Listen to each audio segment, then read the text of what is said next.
Ramadan bukan hanya tentang perjalanan diri, tetapi tentang berjalan bersama untuk saling menguatkan dalam setiap doa dan kebaikan kecil yang berarti besar.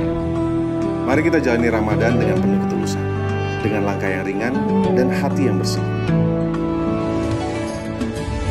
Setiap tangan yang kita ulurkan dan setiap kata yang menyejukkan akan membawa kita dalam kebersamaan yang penuh makna.